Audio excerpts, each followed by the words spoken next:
बिस्मिल्लाहिर्रहमानिर्रहीम। अस्सलाम वालेकुम नाज़रीन, मैं हूं मोहम्मद ज़ुबैर और आज मेरे साथ मौजूद है एक बहुत ही खास मेहमान। उनका तारुफ कराऊंगा मैं थोड़ी देर बाद। देखिए नाज़रीन, हम कोशिश ये करते हैं कि अपने बच्चों के रवैयों को चेंज करें, अपने ख़ानदान को एक मिसाली ख़ानदान बनाने की कोशिश करें। लेकिन हमसे गलती ये होती है कि हम कल्चर को नहीं समझ पाते, ख़ास तौर पर फैमिली कल्चर को नहीं समझ पाते। इसीलिए मैंने मदऊ किया सुहेल मोहम्मद अली साहब को। उनका एक बहुत वास्ट एक्सपीरियंस है कल्चर के हवाले से। अच्छा, हमारे लिए फ़ख्र की बात यह है, खुशी की बात यह है कि ये मुख्तलिफ यूनिवर्सिटीज़ के अंदर पढ़ा चुके हैं। तो नाज़रीन, 17 से 18 ममालिक का विज़िट किया है, वहाँ का कल्चर देखा है, वहाँ के कल्चर को समझा है, मुख्तलिफ ज़ुबानें सीखी हैं, मुख्तलिफ ज़ुबानें पढ़ाई हैं।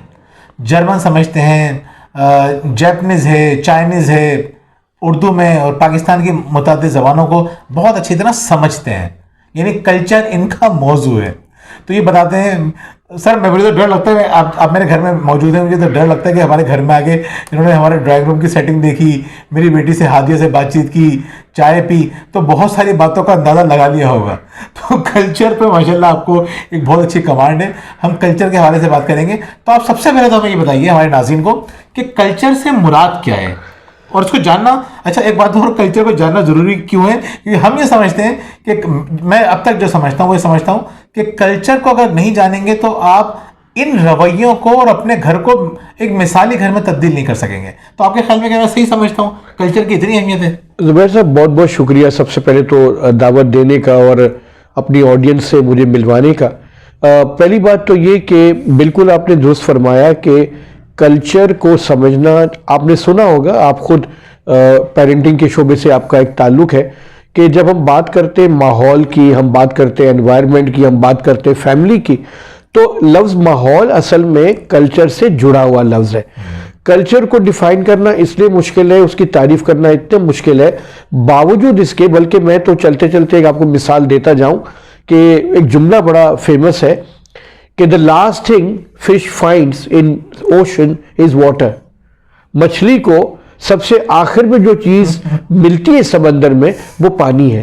लेकिन सच तो ये है कि उसकी ज़िंदगी पानी के बगैर होती नहीं है, लेकिन उसको समझने के लिए उसकी सारी ज़िंदगी गुजर जाती है और सबसे आखिर में उसको एहसास होता है कि वो पानी के बगैर रह नहीं सकती। बिल्कुल इसी तरह अगर हम कहते हैं कल्चर, तो कल्चर वो पानी है जिसमें इंसान रहता है। कल्चर वो पानी है जिसमें इंसान सांस लेता है। हमारा उठना, हमारा बैठना, हमारा खाना, हमारा पीना, हमारे ताल्लुकात, हमारा आपस में बातचीत करना, एक दूसरे को किस अंदाज में हम पुकारते हैं, ये सब कल्चर का पार्ट है। तो शायद कल्चर की तारीफ मैं ना कर सकूं, लेकिन मैं कल्चर को दिखा ज़रूर सकता हूँ। आपका लिबास कल्चर है, आपकी ज़बान कल्चर है, आपका अपने छोटों से अपने बड़ों से मुखातिब होने का अंदाज कल्चर है। तो कल्चर तो सुबह से लेकर रात तक इंसानी रवैयों का नाम जो है वो कल्चर है। लेकिन एक जुमला मैं ज़रूर कहूँगा जो मेरा ख्याल है सुनने वालों को अच्छा लगेगा। किसी ने पूछा कि कल्चर क्या है, तो उसका जवाब आया शेयर्ड वैल्यूज़, कि वो अक़दार जिनको लोग मिलकर तस्लीम कर लें तो वहीं से कल्चर बन जाता है। अगर एक घर है और घर के सारे अफराद ये तय कर लें कि ये वो फैक्टर्स है, ये वो वैल्यूज है जिस पर हम कायम रहेंगे, तो फिर उस घर का कल्चर जो है वो उन्हीं अक़दार पर खड़ा हो जाता है और वो बन जाता है। अच्छा सर, ये आपने बात की, अच्छी बात है, अहम बात है, लेकिन हम बहुत सारे घरों में, अभी हम इस पर बात नहीं करेंगे, मैं सिर्फ आपको एक रेफरेंस के लिए कह रहा हूँ, हमें बहुत सारे घरों के अंदर कोई बाकायदा कल्चर नज़र नहीं, कोई वैल्यूज़ नज़र नहीं आ रही होती। ठीक है, यानी ऐसा नहीं होता कि जिसपे जो अहम चीज़ें हों जिस पे लोग इत्तेफाक करते हों। यानी अब्बा की वैल्यूज़ कुछ और है, अब्बा की इक़दार कुछ और है, अम्मा की कुछ और है, बच्चों की कुछ और है। तो अगर इस तरह की सूरत हाल हो, उसका भी आप जवाब दीजिएगा, लेकिन साथ साथ ये जवाब दीजिएगा कि फैमिली कल्चर से मुराद क्या है। इन दोनों सवालों को आप एक साथ एड्रेस करेंगे, मेरे ख्याल में वो एक साथ ही पूछे जाने वाले सवाल हैं। ठीक हो गया। देखिए, पहली चीज़ तो ये जो बड़ी समझने की है वो ये कि दुनिया में कोई भी शहर, कोई भी मुआशरा बग़ैर कल्चर के नहीं होता। बल्कि मैं और आसान कर देता हूँ, आपका नाम है, ठीक है, आपका नाम ज़ुबैर है, आप मोहम्मद ज़ुबैर हैं।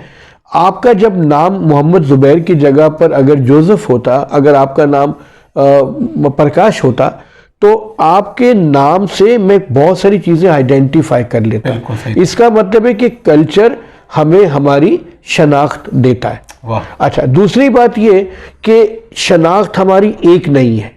जैसे मैं अगर आपसे मुखातिब हूँ तो मोहम्मद ज़ुबैर जो है वो एक मर्द है, ये उनकी बायोलॉजिकल या ये उनकी हयातियाती शनाख्त है। अच्छा, मोहम्मद ज़ुबैर मुसलमान है, ये उनकी मजहबी शनाख्त है। मोहम्मद ज़ुबैर पाकिस्तानी है, ये उनकी एक कौमी शनाख्त है। मोहम्मद ज़ुबैर जो है वो एक ट्रेनर है और एक काउंसलर है, ये उनकी प्रोफेशनल शनाख्त है। अच्छा, हम एक साथ कई आइडेंटिटीज लेके जिंदा है। और जब हम ये कहते हैं कि किसी भी खानदान में, जैसे कि आपने बात की कि कोई हमने घर देखा वहाँ वैल्यूज़ जो है वो नहीं है, यहाँ पर एक हल्का सा इख्तलाफ मेरा आपसे ये है कि कोई भी घर ऐसा नहीं है कि जहाँ वैल्यूज़ ना हो, और अगर जहाँ कोई वैल्यू नहीं है तो मेरा ख्याल है शायद यही उस घर की वैल्यू है कि वहाँ पर कोई वैल्यू नहीं हो। ऐसा ही ठीक है। लेकिन कुछ ना कुछ ऐसे छुपे हुए उसूल होते हैं घरों के।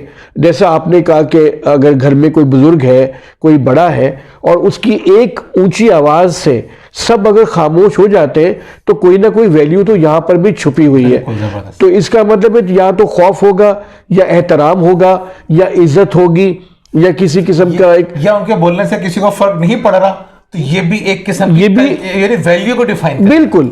तो वैल्यू और कल्चर का चोली दामन का साथ है। जहां वैल्यूज होती है तो वहां पर कल्चर बनना शुरू हो जाता है। और जब तक मैं आपके घर आया हूं, जैसे अभी मैं आपकी बच्ची से मिला हूं, और इवन मैं आया नहीं था, मेरी 2 मरतबा फोन पे बात हुई है, उस बात करने से मुझे अंदाजा है कि बच्चों की तरबियत जो है वो बहुत खूबसूरती से की गई है, बहुत तरीके से की गई है। बच्ची का जो एतमाद है वो ये शो करता है कि घर में ऐसी वैल्यूज़ हैं जिसने उसकी शख्सियत को बनाया है। शख्सियत हवा में नहीं बनती, शख्सियत कल्चर में बनती है। हर शख्सियत एक ख़ास तरह के सांचे में ढलती है, और सांचा जो है वो कल्चर है। वाह, बहुत ज़बरदस्त। तो सर मुझे ये बताइए कि कल्चर का एक फैमिली कल्चर की, अब हम स्पेसिफिकली फैमिली कल्चर की ठीक हो गया। कुछ लोग ये कहते हैं, और हमारी कोशिश ये होती है कि जो कल्चर है वो बच्चे बनाए, यानी हम ये चाहते हैं कि हम अपने आप को चेंज ना करें, हमारे बच्चे अपने आप को चेंज कर लें। ठीक है। हम चाहते हैं बच्चे किताबें पढ़ें, हम किताबें ना पढ़ें। हम चाहते हैं कि बच्चे मोबाइल यूज़ ना करें, और हम मोबाइल यूज़ करते रहें। ठीक है, ठीक है। हम चाहते हैं कि हम तो लड़े नहीं, गीबतें ना करें, हम अपने शरीक हयात के बहन भाइयों से ताल्लुकात अच्छे ना रखें, हमारे बच्चे जो हैं वो आपस में एक दूसरे से मोहब्बत के साथ रहें। हम नहीं चाह रहे, मेरी अपनी अंडरस्टैंडिंग है, मैं समझता हूँ हम अनकॉन्शियसली चाह रहे हैं कि इस घर का कल्चर जो बनाएंगे वो बच्चे बनाएंगे। बिल्कुल ठीक। तो इस तरह से अगर तरतीब होगी तो आपके ख्याल में कल्चर बनेगा, या कोई और सेटिंग इसकी होनी चाहिए? बहुत ही अच्छा सवाल, और बहुत ही इसको मैं समझता हूँ कि बहुत ही एक इंटेलिजेंट सवाल है, और मुश्किल सवाल अपनी जगह पर है। देखिए, पहली बात तो ये कि बच्चे उस घर में पैदा हुए जहाँ पर माँ बाप थे। तो माँ बाप जो थे वो मियाँ बीवी थे, वो ज़िंदगी के साथी थे, वो साथ चलने वाले थे। उनके यहाँ अल्लाह ताला की अता हुई तो ये औलाद हुई। अच्छा, इसका मतलब है कि घर का माहौल उनके पैदा होने से पहले बन चुका। सही बात है। बच्चे तो कल्चर नहीं बनाएंगे, बच्चे कल्चर में कंट्रीब्यूट करेंगे। वाह। लेकिन उस माहौल की तश्कील वो मियाँ बीवी पहले कर चुके। अब वो किस किस्म का माहौल उसे मुहैया करेंगे, ये जिम्मेदारी बच्चों की नहीं, ये जिम्मेदारी माँ बाप की है, यानी हमारी जिम्मेदारी है। बच्चे जब आंख खोलेंगे, और बच्चे, आपको पता है कि बच्चों की पैदाइश से लेके, और आप क्योंकि इस शोबे में हैं, आप पेरेंटिंग के प्रोफेशनल एरिया में हैं, आपको इस बात का अंदाज़ा होगा कि पहले 8 साल बच्चे की नशो नुमा में, बच्चे की तरबियत में कितने कलीदी साल हैं। तो जो पहले 8 साल में घर का जो माहौल है, घर का जो कल्चर है, वो जो रहेगा, उसी कल्चर में वो बोलना सीखेगा, उसी कल्चर में वो सुन रहा था, उसी कल्चर में वो इंटरेक्ट करेगा। तो असल में वो उस टाइम पे रिसीविंग एंड पर है, वो शेयरिंग एंड पे नहीं है। लेकिन जैसे जैसे वो मैच्योर होगा, वो शऊर उसमें आएगा, उसके बाद वो कंट्रीब्यूट करेगा। लेकिन उस बाग के जो माली थे, उन्होंने पहले ही वहाँ पर कितनी घास उगानी थी, कौन से फूल उगाने थे, क्या माहौल मुहैया करना था, वो माहौल कल्चर ही तो था।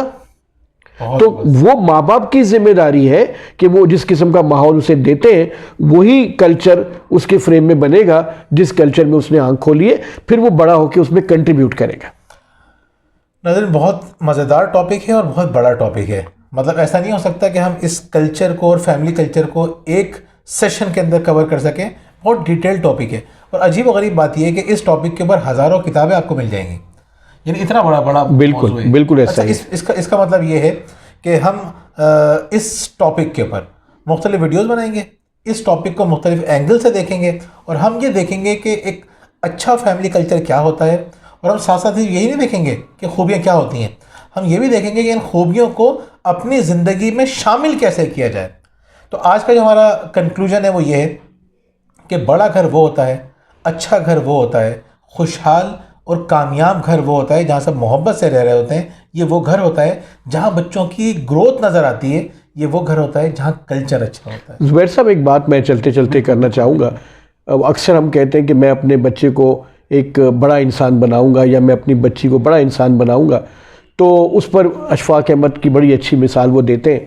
अशफाक साहब कहते हैं कि अक्सर लोग कहते हैं कि मैं अपने बच्चे को बड़ा इंसान बनाऊंगा, तो मैं कहता हूं कि आप अपने बच्चों को अच्छा इंसान बनाएं।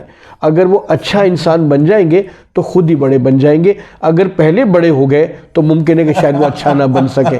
तो अच्छा बनना ज़रूरी है, लेकिन बड़ा बनना इतना ज़रूरी नहीं है। बिल्कुल सही कह रहे हैं। अच्छा, असल तो अच्छा बनना है ना। अच्छा, आप ये बात इतनी अच्छी बात है आप इसलिए कह सकते हैं क्योंकि अशफाक अहमद साहब के साथ और बानो कुरैशी साहिबा के साथ और उन शख्सियत के साथ फ्रीक्वेंट मीटिंग हुई है, यानी आपका उनके साथ वक्त गुजरा है। अच्छा, मेरी तो ज़िंदगी में 2 मुलाकातें हुई थी बाना आपा के साथ, सिर्फ 2 मुलाकातें हुई थी और मेरी ज़िंदगी की वो हसीन तरीन मुलाकातें थी।